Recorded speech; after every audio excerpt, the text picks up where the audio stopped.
2 Samuel chapter 5. Then came all the tribes of Israel to David unto Hebron, and spake, saying, Behold, we are thy bone and thy flesh.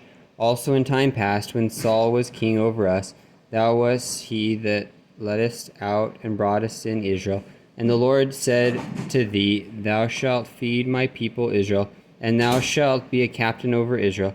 So all the elders of Israel came to the king to Hebron, and King David made a league with them in Hebron before the Lord, and they anointed David king over Israel. David was 30 years old when he began to reign, and he reigned 40 years.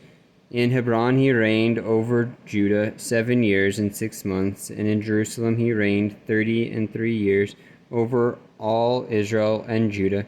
And the king and his men went to Jerusalem unto the Jebusites, the inhabitants of the land, which spake unto David, saying, Except thou take away the blind and the lame, thou shalt not come hither. Thinking David cannot come in hither. Nevertheless, David took the stronghold of Zion. The same is the city of David. And David said on that day, Whosoever getteth up to the gutter, and smiteth the Jebusites, and the lame, and the blind, that are hated of David's soul, he shall be chief and captain. Wherefore they said, The blind and the lame shall not come into the house. So David dwelt in the fort, and called in the city of David. And David built round about from Milo and inward, and David went on and grew great, and the Lord God of hosts was with him.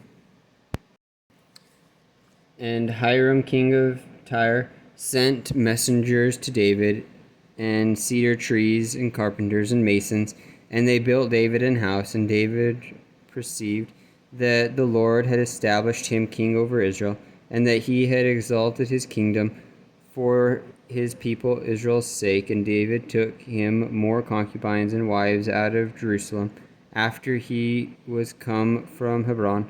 And there were yet sons and daughters born to David. And these are the names of those that were born unto him in Jerusalem: Shammua, and Shobab, and Nathan, and Solomon, Ibhar also, and Elisu, and Nephag, and Japhia, and Elishama, and Eliada, and Eliphalet. But when the Philistines heard that they had anointed David king over Israel, all the Philistines came up to seek David, and David heard of it, and went down to the hold. The Philistines also came and spread themselves in the valley of Rephaim. And David inquired of the Lord, saying, Shall I go up to the Philistines? Wilt thou deliver them into mine hand? And the Lord said unto David, Go up, for I will doubtless deliver the Philistines into thine hand. And David came to Baal-perazim, and David smote them there, and said, The Lord hath broken forth upon mine enemies before me, as the breach of waters. Therefore he called the name of that place Baal-perazim. And there they left their images, and David and his men burned them. And the Philistines came up yet again, and spread themselves in the valley of Rephaim. And when David inquired of the Lord, he said, Thou shalt not go up, but fetch a compass behind them, and come upon them over against the mulberry trees. And let it be, when thou hearest the sound of a going in the tops of the mulberry trees, then thou shalt bestir thyself, for then shall the Lord go out before thee to smite the host of the Philistines. And David did so as the Lord had commanded him, and smote the Philistines from Geba unto thou come to Gazer.